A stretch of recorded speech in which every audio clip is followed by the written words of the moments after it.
Hello everyone and welcome back to another episode of Create Astral Modded Minecraft, where, as I said in the last episode, I was going to be doing a bit of work off camera, and a bit of work turned into a lot of work because I didn't realize the scope of what I was doing until I was already almost done. So let's kind of take a look at that, shall we? So ignore all this back here for just one moment. I'll get to it. I said I was going to expand our farming spot, and I did. We are now farming a whole chunk worth of wheat. Like, it's a 16 by 16 area of just wheat that I'm going to be farming out, which is cool because it's a lot. It's 256 guaranteed wheat that I will be getting at some point. Like, not every, push and pull, because you can see this little guy right here hasn't fully grown. That guy right there hasn't fully grown. Those guys. And I've noticed that in like every other series as well, that somehow, some way, like, some of the crops don't fully grow until others like get chopped down. It's weird. I didn't expand the rice yet because at the moment I don't really need rice, but I thought I had some rice on me. But yeah, I don't need rice just yet, so I've been leaving it alone. But here is essentially our combine harvester. This guy right here is just gonna go across, tear up all of the mature wheat, leaving seeds behind as it goes. So it's essentially like a right click here. So it's going to do that. You see how there's wheat seeds there, and then you're going to get the byproducts. And I need to put a barrel on it, otherwise it won't work. Hang on. Just talking about it just now made me realize I forgot a step. So it's a good thing I started talking about it with you guys. So I just need to come over here and just boop, there we go. So that this way it actually collects all the stuff and doesn't just like leave it on the ground. But the combine harvester is going to be powered by this guy, which is going to run on a clock and some power. It'll push out the 16 blocks. This guy will flip, and then it'll come back and it'll deposit all the items into this guy right here. This guy will then feed out onto this belt, where we have a brass tunnel separating out the wheat seeds and the actual wheat. Wheat seeds will go off this way and do its thing, which is turning into bone meal. That bone meal then will go up, go into this millstone, which will then turn it into bone meal, or not bone meal, white dye, and or, if I'm not mistaken, and or, okay, so guaranteed white dye, but then it's going to turn into possibly light gray. The light gray we will have to filter out, but then, yeah, from there we're going to do some fandangled stuff, and that's why this kind of just ends abruptly and there's not a whole lot done. But if we follow the actual wheat path, the wheat will go off, it'll go up, it'll go into this millstone, which will turn it into either the seeds, or it'll turn it into the wheat flour. Now I actually need to do that there, otherwise the seeds will also try to go out there. Don't worry, that dirt block is literally just to stop it from, trying to shoot stuff out here. It shouldn't, because this belt will be running this way and that belt will be running this way. So, well, actually these belts are powered in different directions, so either way, as long as this belt's going this way and this belt's going this way, this shouldn't try to shoot anything out, but I just threw dirt there just in case. But after the wheat flour comes out, it'll go into here, into this basin where, let me get this back in my hand. It'll suck up some water and it'll go into the basin. The basin will then start making the dough. The dough, it'll mix in. Oh, almost forgot. This is what I was talking about earlier. See how there's this funnel and then another line? This will allow the wheat, if it ever backfills in here, in this line, to stop that side from ever stopping. If this fills up, it'll just continue on and go off into the void. Well, not literal void. I'll probably put a thing of lava there just to burn it up. But yeah, this is our prevention from ever stopping the farm, because we want continuous seeds to continue going into here to create bone meal, to create white dye, yada, yada, yada. But yeah, that's our overflow protection. So after the dough gets made in here, it'll then shoot out this way. And I've already set this guy to round robin. And I did turn it on because I needed to do a little bit of testing. So it'll round robin between these two sides. This side will be splitting off, going up here, over here, and to join in with the white dye and the what will eventually be the green dye. Because this will have dough, and then once we get the lime dye, the dough and the lime dye will combine into, what are they called? Slime balls. These guys, they'll combine into those guys. That's what that line is going to be. So this line is the slime balls manufacturing. This side is the bread manufacturing. So it's going to jump out here, and then I have it slow enough that it's going to just take its time cooking on this belt. I was going to use netherrack, but I don't know if that's going to work, so I just opted out for these guys because I know these guys work. So we've got a whole bunch of campfires with fans underneath them, cooking our dough. And ow. Okay. I don't know how did I don't know. Either way, the dough will come on here, it'll cook into bread, it'll come up here, and then it'll end here inside a one of these, not a storage buffer, but a storage unit. And that way we'll have all the bread we need. And if this ever backs up, you know, there's no issue with it backing up, because then that just means more dough going off over here to make the slime balls. So, but I need cactuses, and I forgot to get cactuses, so I have to run all the way out to the desert, which is really, really, really far away. I had cactuses at one point. I don't know what I did with them, because they're not in my storage. Like, I've looked through all of my containers and I can't find a single cactus. So I don't know what I did with it. But yeah, I've got to go get more, and then we'll make more cactus, and then we'll make a whole cactus farm. Which, cactus farms, those are easy. Like, seriously, you can make them in vanilla Minecraft, and then you get way too many cactuses. They are easy. I won't show that process. I'm just gonna make it and then bring it over here, and then yeah. But that's not all I've done. This is a lot, and I realized the scope of this project was actually bigger than I intended. But it's not all that I've done. So let's go over here and I can show you what I'm talking about. You can't see it just yet. I'm trying to hide it as much as possible. But when kind of going through trying to make all these and designing how I'm going to actually do it, I realized I'm still going to need bone meal. So the moss farm still exists, and I decided to add another source of bone meal.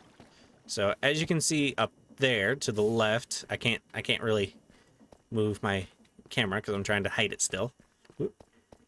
The moss farm is still here, but everything else is kind of torn down. As you can see, I tore everything down, but left the bone meal farm.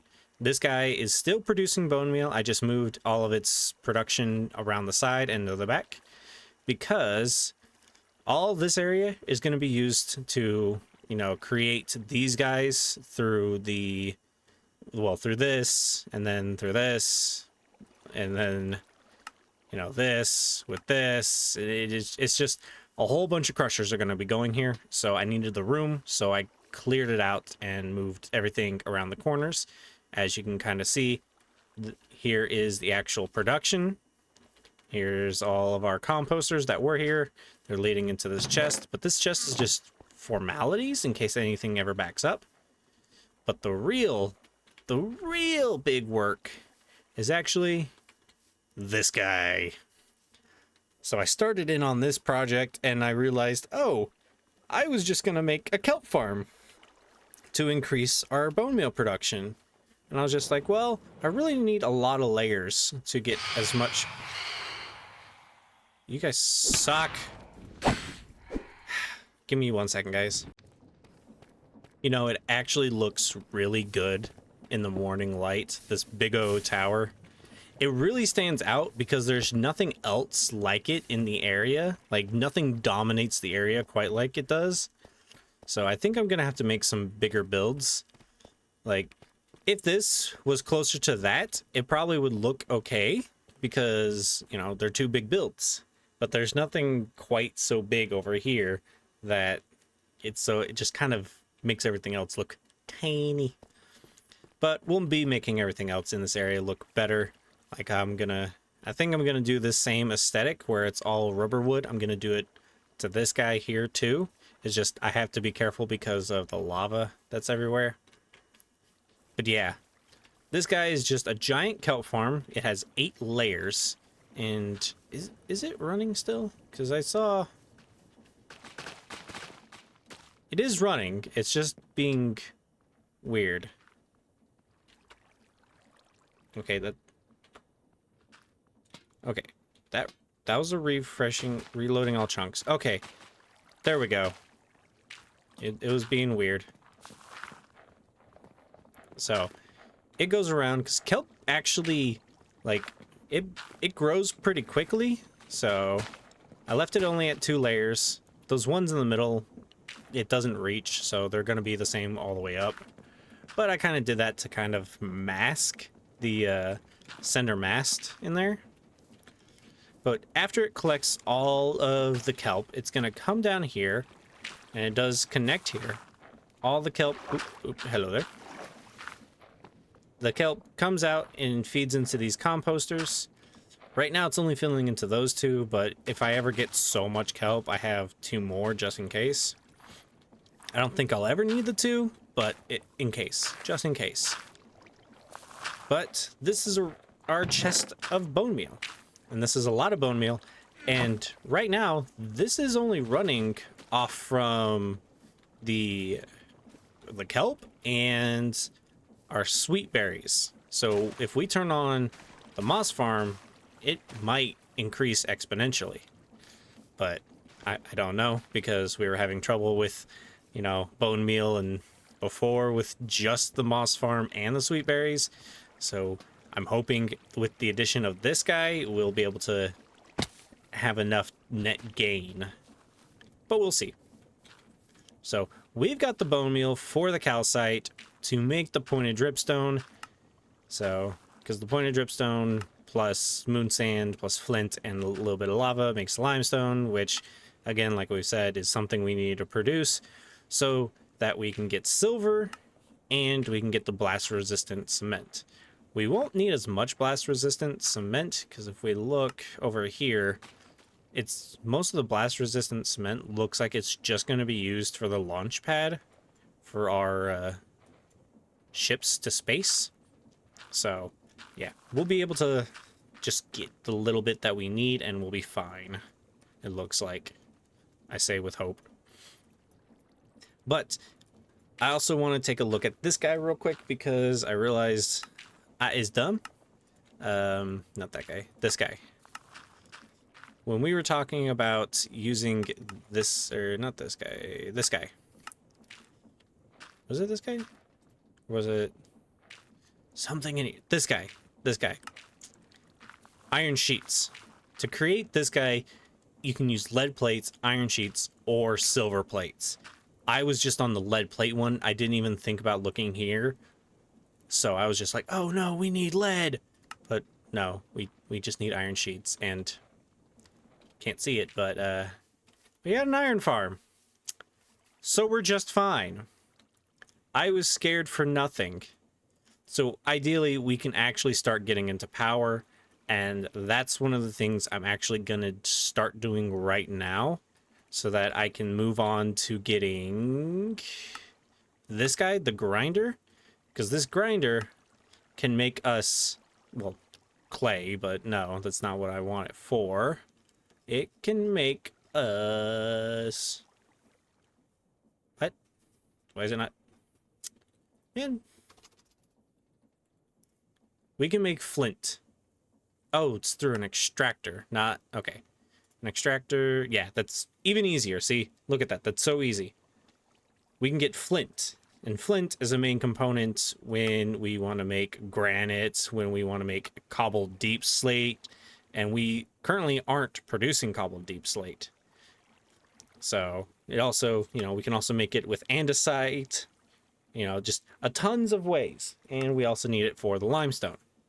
So we can now automate cobbled deep slate and limestone if we do get the one machine and then a little bit of power gen from it, because yeah, this guy, we can hook up the boiler in there to create power. And with 144 or 147,000 SU onto these electric motors, ooh, buddy, that's gonna be a lot of power. We're gonna be set. So let me go ahead and finish making this farm down here, and then we'll come back to start making the power. All right, I know I said we would be working on the power over here at the base in the last clip, but I really need to get this automation back online of copper and tin, and even dash and silver and moonstone, and yeah. So this is what I've started on. This is going to be our new array. I had to, as you can see, tear out, flatten out a couple different things, and you can see where I've kind of been measuring things with dirt blocks. So this is the new array. We've got, if we go up here a little bit, we've got 2 drills right here and here that are going to be just drilling out regular cobblestone generators, which are then going to go down the line to make the viridium and the azurine as normal. But then over here is where we've got our moonstone that's going to be turned into moon sand and then into dash and cheese. But the moonstone's a little different because it has to be generated on a moonstone block. So what's actually going to be happening, I need to tear that block down. You can see there's some basalt already there. That's a byproduct that we're going to be getting rid of, don't worry. But these generators will all run at the same time. They'll break. The cobblestone will go through here to create sand, and then sand will be converted into clay via this guy back here, and or, you know, flint and whatnot. So we'll have some filters to get rid of that along the belt line. But this guy, once it gets out, we'll take the basalt out and store it away, at least as much of it as we want to, because we do need at least a little bit of basalt later on for some stuff, but we don't need a ton right now, so we'll just dump the excess. But then the dash will come over and it'll go into a smelter, which will then send it into a grinder like this, and then we'll have moon sand, and then we'll wash it, and then we'll get our dash. And kind of similar processes over here, you know, with water and lava for the viridium and azurine. So I just wanted to start this little project expectation real quick before we is doing the power in the next episode. That'll be next episode. This is this episode. Let's get the next process started. Okay, so the next step is in. I've got the fans that are going to be turning the sand into clay. And with the fans back here, the fans down here, they should end right here. The sand will either turn into clay here or it'll disappear. But just in case, I do have a filter on this chute to take out sand and flint, just in case the sand actually makes it onto this belt, or this spot on the belt. And then this is filtered right here for clay to accept only, and it's the same right there. And you can see over here, I've also done up basically the whole of the dash and cheese production, except I forgot to put in the belt. There. So I think that'll work. I'm not totally sure, but I think this will work. I know I have a gap here, but this should work. It should push it in. I just gotta... Okay. Now this should be all set and ready to go. I just gotta turn on power, which currently not hooked up because I have to actually test which way these guys are going to be rotating. So yeah, but as you can see here, I have actually done a little bit more than I was intending, but it's fine because it's not a lot. So after the clay gets made, we've got the setup that we had before, which is this will be full of coal to turn this melter on, and then the melter will melt the clay into molten clay. It'll then pour over a thing of stone. You know, the stone will be feeding into here. This side will have either water or lava, and then the other will be over here. So I'm thinking this side will be Viridium because it's the closest to the lava. So the lava will come in, it'll come up here, and it'll point into there. And so this side will convert it to Viridium. Viridium, one of the two. And then it'll come up this belt. It'll fall into these crushers. I actually have to put a stopper real quick, because if I don't put this stopper right there, it will actually just jump straight over these guys and onto that belt. But it'll jump up, hit this, fall down and get crushed. And then from there, the crushed will then come up, and again, got to put in another stopper. It'll come up, it'll hit this, go down, and get crushed into the... What are these things called? The crushed variants.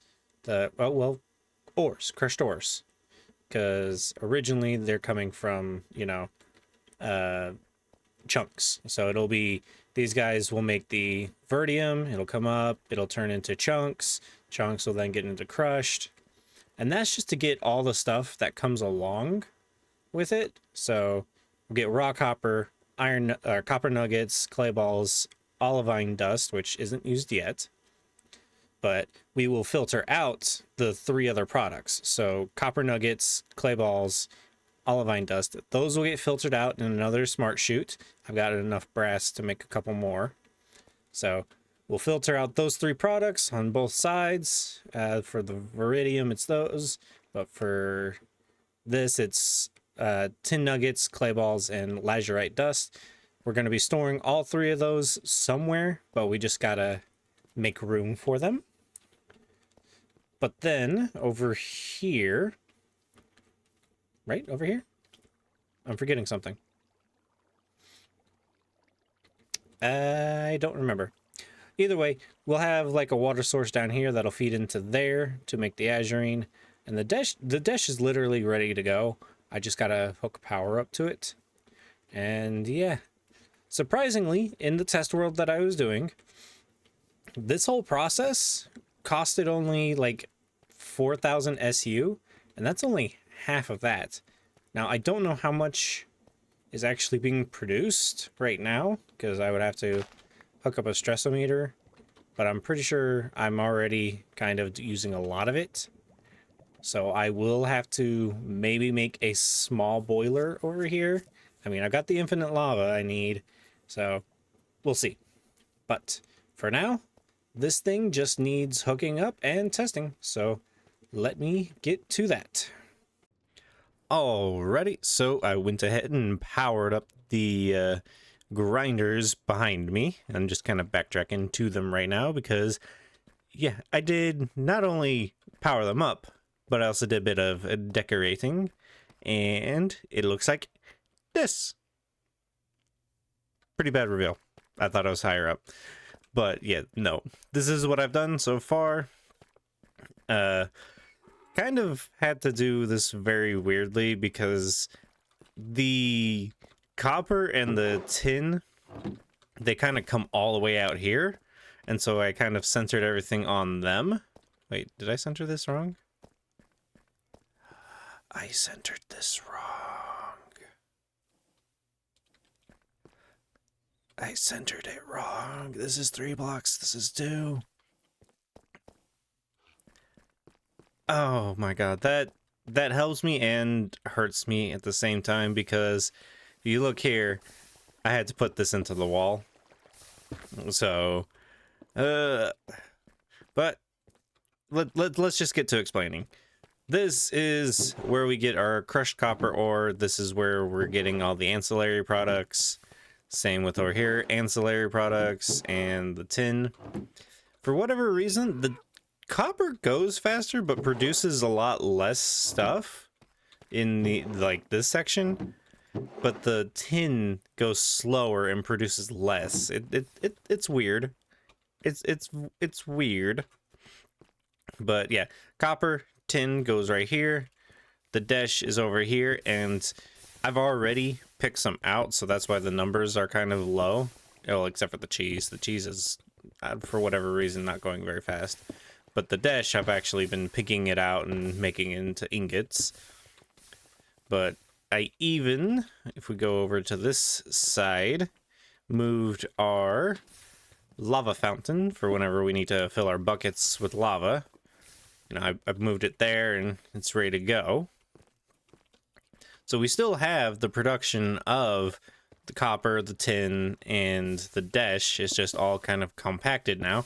And I guess I can actually compact this a little bit more because I can push this wall back 1. But I even kind of like blocked it in so that you can't get to the inner workings without having to go this long and arduous route, because I'm weird and decided to do that. But yeah, this thing is actually working pretty well. You can see there's a bit of spillage, but that's because of how fast this guy is running, and because it doesn't like to yeah, it doesn't like to do certain things. Oh right, oops, hang on.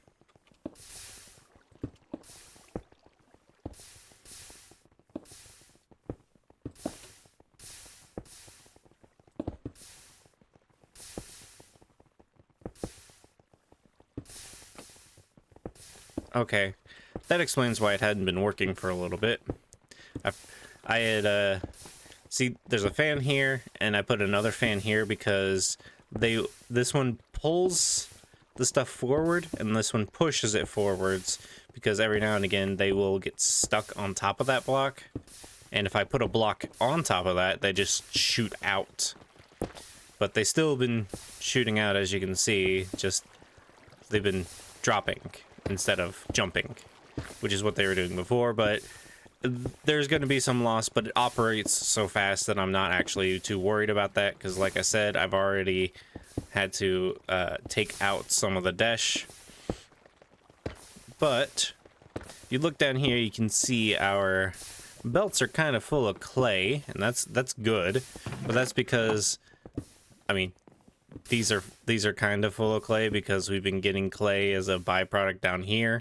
So I've just been throwing that back in and letting it run, and we've gotten a lot of copper, because I've already had to put them in the, okay, sorry, I'm just trying to clear my freaking inventory.